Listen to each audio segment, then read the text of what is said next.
నాతో పాటు మిమ్మల్ని కూడా చెన్నై తీసుకుని వెళ్దాం అనుకున్నాను, కానీ ఇంట్లో వాళ్ళందరూ వద్దని చెప్పారు. పర్వాలేదండి, నేను మీతో రాలేనని మీకు ముందే చెప్పాను కదా, మీరే బలవంతం చేశారు. మీరు నా పక్కన ఉంటే నాకు కొంచెం ధైర్యంగా ఉంటుంది, అందుకే నేను మిమ్మల్ని తీసుకుని వెళ్దాం అనుకున్నాను. అలాగే మీరు ఎన్నో రోజుల నుంచి బయటికి వెళ్ళలేదు కదా, మీకు కూడా కొంచెం మార్పుగా ఉంటుందని అనుకున్నాను, కానీ మా నాన్నమేమో వద్దని చెప్పింది. పెద్దవాళ్ళు ఏం చెప్పినా మన మంచికే కదండి. నేను మీ పక్కన లేనని మీరేమీ బాధపడకండి. నా గురించి మర్చిపోయి మీరు పని మీద దృష్టి పెట్టండి. నేను మీ గురించి మర్చిపోవడం ఏంటండి?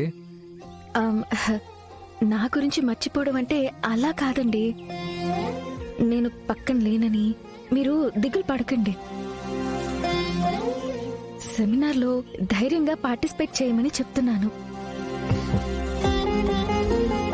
ఈ 2 రోజులు మీరు జాగ్రత్త అండి. నేను లేనని చెప్పేసి మీరు అశ్రద్ధగా ఉండకండి. బాబును కూడా జాగ్రత్తగా చూసుకోండి. బాబును వదిలి మీరు ఎక్కడికి వెళ్ళకండి. మా నాన్నమ్మ గాని మా అక్క గాని ఏమన్నా మీరు అస్సలు పట్టించుకోకండి. మీకు మా అమ్మ నాన్న తోడుగా ఉంటారు. నేను నా జాగ్రత్తలో నేనుంటానండి. మీరు నా గురించి ఏం వరి అవ్వద్దు. మీరు అక్కడికి వెళ్ళిన తర్వాత ఆ సెమినార్ పనుల్లో పడి ఆరోగ్యాన్ని అశ్రద్ధ చేయకండి. టైంకి భోజనం చేయండి, బాగా నిద్రపోండి.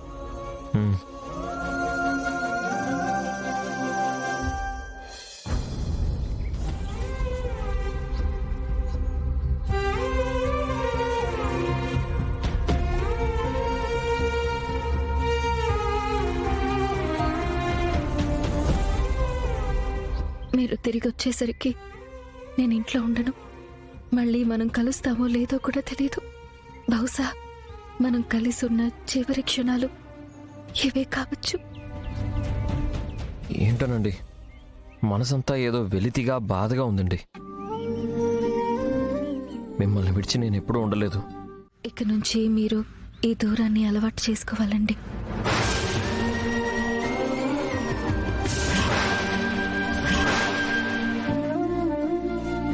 నేను మీ పక్కన లేకపోయినా మీరు ఉండడం అలవాటు చేసుకోవాలి. ఏంటండి అలా మాట్లాడుతున్నారు? మీరేదో నన్ను విడిచి దూరంగా వెళ్ళిపోతున్నట్టు మాట్లాడుతున్నారు. అలా ఏం లేదండి. ఇకపై మీరు ఇలాంటి సెమినార్స్కి వెళ్లాల్సి వస్తుంది.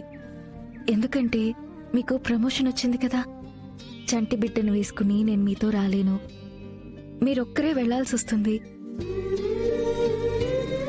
అందుకని నేను మీకు ఇదంతా చెప్తున్నాను. జాగ్రత్తగా ఉండండి, ఆరోగ్యాన్ని కాపాడుకోండి. ఎక్కువగా దేని గురించి ఆలోచించకండి. అలాగేనండి, మీరు కూడా ధైర్యంగా ఉండండి. నేను మీ పక్కన లేనని భయపడకండి. బాబు మీకు తోడుగా ఉంటాడు, బాబుకి మీరు తోడుగా ఉండాలి. మీరిద్దరెప్పుడు కలిసే ఉండాలి. సరే, నేను వీలైనంత తొందరగా పని పూర్తి చేసుకుని వచ్చేస్తాను. కుదిరితే నేను 1 డేలోనే వెనక్కి వచ్చేస్తాను. నేను వెళ్ళగానే ఫోన్ చేస్తాను మీకు. అలాగేనండి. ఫ్లైట్కి టైం అవుతుందండి, బయలుదేరనండి.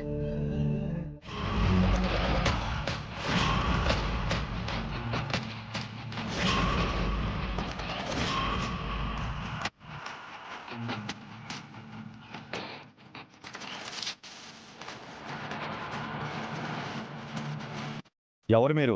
ఏం కావాలి మీకు? మీ గురువుగారితో పనులు వచ్చాము. గురువుగారు ధ్యానంలో ఉన్నారు, కాసేపు ఆగండి.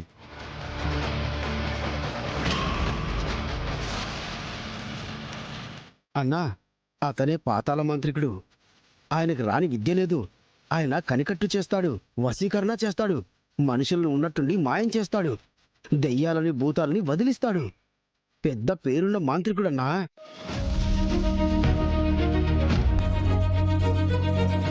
అన్నా, ఆయన పాతాళంలో దాచిపెట్టిన నిధిని కూడా బయటకు తీస్తాడన్నా. అలాంటిది పోయిన నీ మాటను తీసుకురాలేడా?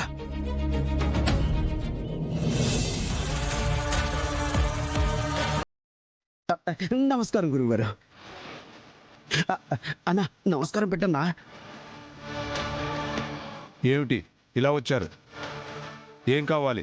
గురువుగారు, నేను మీకు తెలుసు కదా, ఇగో ఈయన మా అన్న. తన పేరు బుల్లబ్బాయి. ఆ మధ్య కకృతికి పోయి ఒక తాగకూడని జ్యూస్ తాగాడు. అప్పటి నుంచి మాట రావట్లేదు. అంటే డాక్టర్ల దగ్గర, ఇలాంటి మాంత్రికుల దగ్గర మనం అబద్ధం చెప్పకూడదన్నా. మనం చెప్పినా వాళ్ళకి తెలిసిపోతుంది. అందుకే నిజం చెప్పాను. అప్పటి నుంచి మా అన్నకి మాటలు రావట్లేదు గురువుగారు.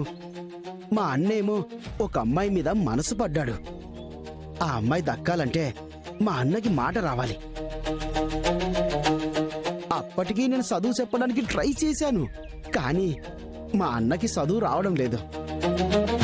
మీరే ఎలాగైనా సరే మా అన్నకి మాటలు తెప్పించాలి గురువుగారు. మ్మ్. గురువుగారు, నువ్వు కాదురా అర్బక, వాణ్ణి పిలిచా. రాన్నా, వెళ్ళు వెళ్ళు.